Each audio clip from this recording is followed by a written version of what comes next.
बीड जिल्ह्यामध्ये जे प्रकार घडतायत त्याची मी काल पण आपल्या माध्यमातून निंदाच केलेली आहे आणि त्याचा निषेधही केलेला आहे। बीड जिल्हा मी काल पण बोललेलो आहे की बिहार होतोय का काय, आता त्याच्यापेक्षा असं बिहारवाले म्हणतील की बीड करता का काय, अशी परिस्थिती एवढी वाईट बीडची करून ठेवलेली आहे। बीडमध्ये कायदा सुव्यवस्था राहिलेली नाहीये। काल जो प्रकार घडला तो दुपारी 3 वाजता मस्साजोगचे सरपंच यांना किडनॅप केलं गेलं, त्यांना किडनॅपिंग करून त्यांना टॉर्चर करून मारलेलं आहे। आणि त्यांच्या मी मगाशी माध्यमाशी बोलताना दाखवताना सुद्धा दाखवलं की त्याचा जो मीडियाशी त्याचे फोटोग्राफ्स आलेले आहेत, त्या फोटोग्राफ्समध्ये क्लिअरली दिसते की त्याच्या डोळ्यावर जखमा आहे, तर डोळे काढायचा प्रयत्न केलेला आहे।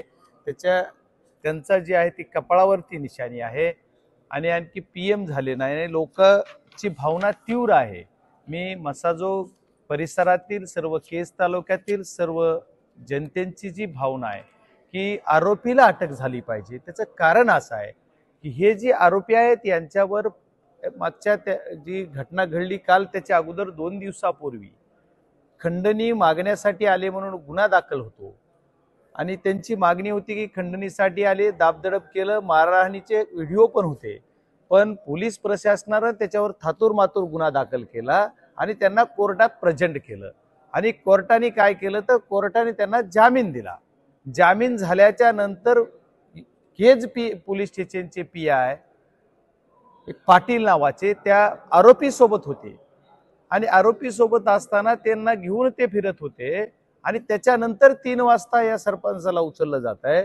म्हणजे याच्यामध्ये पोलीस प्रशासनाची साथ आहे का, हात आहे का, अशी शंका माझ्यासारख्या एका लोकप्रतिनिधीला येते।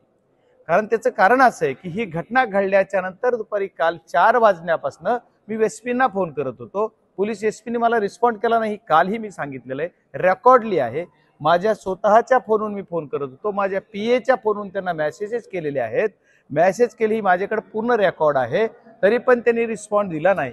ज्यावेळेस रात्री घटना घडली की ज्या या गावातील लोकांनी तीव्र त्यांच्या भावना होत्या, त्यांच्या भावनाची सुद्धा कदर केली पाहिजे। कारण माणुसकीला काळीमा फासणारी घटना या तालुक्यात घडली बीड जिल्ह्यामध्ये माझ्या, त्या घटनेचा निषेध म्हणून लोक गाडी रस्ता रोको करत होते त्यावेळेच्या घटनेला। मग त्यावेळेस रात्री मला 11 11:30ला एसपींचा फोन परत आला। मला वाटतं आदरणीय आमच्या सुप्रियाताई सुळे पण त्यांना बोलल्या, त्याच्यानंतर एसपींना मला बोलावंसं असं वाटलं, तरी मी त्यांचा मला फोन आला नाही, मीच त्यांना परत रात्री फोन केला आणि मग रात्री 3 वाजेपर्यंत मी त्यांना बोलत होतो। मी त्यांना एकच माहिती विनंती करतोय की आरोपीला अटक करा। त्यांच्याकडून आरोपीला अटक करताना मला त्यांच्याकडून सकाळी माहिती कळाली की दोन आरोपी अटक केलेले आहेत। त्याचे नाव काहीतरी केदार आणि चाटे नावाचा मुलगा आहे असं कळतंय। पण या 2 आरोपीला अटक करून मुख्य आरोपी पळवून लावायचा आहे का हा जो आरोपी जो कोण मुख्य असेल त्याच्या पाठीमागे सुद्धा धाराशिव जिल्ह्यातलं कुठलं कनेक्शन आहे का, त्याचं कनेक्शन पुणे लाईनशी आहे का? कारण धाराशिव जिल्ह्यातला परांडा का भूम तालुक्यातला एक कुणीतरी नावाचा व्यक्ती आहे, तो पण तिथं आला होता असं आता अधिकृत मला ही पूर्ण माहिती नाही, मी इकडे सेशनला असल्यामुळे, पण मला कळते की तो एक गुंड इथं येतोय आणि बऱ्याच गोष्टी इथं काम करतो। मग त्या गुंडाचे ती जे आमच्याकडे दहशत पसरवित आहेत त्याची सुद्धा तपासणी केली पाहिजे। जो कोण व्यक्ती आहे त्या व्यक्तीवर पूर्ण कठोर कारवाई झाली पाहिजे, ही माझ्या बीड जिल्ह्याच्या खासदार या नात्यानं प्रशासनाला मागणी आहे। पण प्रशासन त्या बाबतीत काही कारवाई करत नाहीये, त्याच्यामुळे प्रशासनावर लोक चिडून आहेत। आज जवळपास 3 ते 3 24 आणि आता जवळपास 6 वाजलेत, म्हणजे 15 तास, म्हणजे 27 तास होऊन गेलेले आहेत। हे 27 तासात सुद्धा यांच्याकडनं कुठली म्हणजे ही झाली नाहीये। लोक उपाशी तापाशी रोडवर पूर्ण केज तालुका बसलेला आहे, तरी त्या लोकांची कुठली काळजी नाही आणि पोलीस यंत्रणा आम्ही तपास करतोय, आम्ही त्याला अटक करतोय। मला एसपीने सांगितलं होतं की आम्ही दुपारी 3 पर्यंत आम्हाला वेळ द्या, तर लोकांची भावना अशी होती की नाही आम्ही 9 पर्यंतचा देतो। लोकांना पण मी समजावून सांगितलं होतं की ठीक आहे, प्रशासनाला आपण थोडी मदत करूयात, वेळ देऊयात।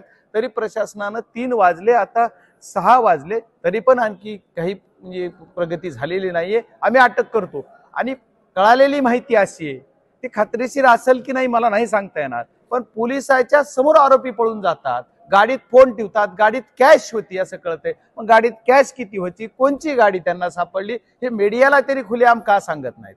पोलीस यंत्रणेनं हे मीडियाला सांगितलं पाहिजे की आम्हाला हे 2 आरोपी कुठे सापडलेत, त्यांच्यासोबतले कोण कोण पळून गेलेत, या 2 आरोपींची तुम्ही रिमांड घेतली का, त्यांना तुम्ही FIR त्याच्यावर लॉन्च करून त्याच्यानंतर ती कोण आरोपी होते हे मारायला ह्याची चौकशी केली का? कारण तुम्हाला जर पहाटे 4 वाजता ते सापडलेत असं कळतंय, तर आता 12, 14, 15 तास होऊन गेले. तर 15 तासात या आरोपींनी तुम्हाला काय कळबुद्धी दिली ही तुम्ही मीडियाला सांगितली पाहिजे. आणखी मीडियाला 15 तासात पोलीस का सांगत नाहीत, ह्याच्या पाठीमागं कोण आहे ह्याचा तपास लागला पाहिजे. मी कालपासून म्हणतोय की याच्या पाठीमागचा तपासातला म्हणजे तपासात एक कळ पाहिजे याच्या पाठीमागं कोण आहे, याचा करता धरता कोण आहे. तुम्ही ज्यांची नावं घेतात मला ह्याच्यावर त्यांच्याविषयी काही बोलायचं नाहीये. मला जे बोलायचंय की जर सर्व एवढे जण आहेत तर आज केजमध्ये 15 तास झालं, उलटते का नाही उलटते, एक रात्र गेली का नाही गेली, तर परळीमध्ये एकाचं अपहरण केलं म्हणजे चाललंय काय? परळीत एका व्यापाऱ्याला उचलून नेलं, डायरेक्ट परळीमध्ये त्याला उचलून नेलं. दुबे नावाचा, अमोल दुबे नावाचा जो मुलगा आहे त्याला उचलून नेलं आणि त्याला किडनॅपिंग केलं आणि पार पोलीस स्टेशनला जमाव जातोय. म्हणजे कायदा वसो हे जर सर्व बलाढ्य नेते आहेत असं तुम्ही म्हणताय, तर मग बलाढ्य कार्यक्रम कसा व्हायलाय? ही किडनॅपिंग का होती? तर हा सुद्धा विषय मला त्या गोष्टीत म्हणजे हा जो विषय होता की देवेंद्र फडणवीसजी मागच्या काळात ज्यावेळेस ही घटना घडायला 2 वर्षापासून आमचा जिल्हा ज्या 2 वर्षात जेवढे गुन्हे दाखल झालेत, जी मर्डर असोत, हाफ मर्डर असोत, म्हणजे रेप प्रकरण असोत, जे एवढे अवैध धंदे असोत, रेती असो, गुटखा असो, मटका असो, एवढे जेवढे जे प्रकरण होत आहे ते बीड जिल्ह्यामध्ये सर्वाधिक गुन्हे होतात आणि त्याच्यात एखादा असणाराला बी फसवलं जातंय, नसणाराला गोवलं जातंय. अशी परिस्थिती या बीड जिल्ह्यात झाली. मग हे असं का होतंय याची चौकशी केली पाहिजे. फडणवीस साहेब मागच्या काळात गृहमंत्री यात्रा झालंय, आज तर CM आहेत. आज CM असताना त्यांनी केलंच पाहिजे असं माझं म्हणजे स्पष्ट मत आहे. आणि मला सर्वांना एक विनंती करायची की या सगळ्या गोष्टीमधून आपण काळजीपूर्वक जर नाही केलं तर मग हे काय चाललंय?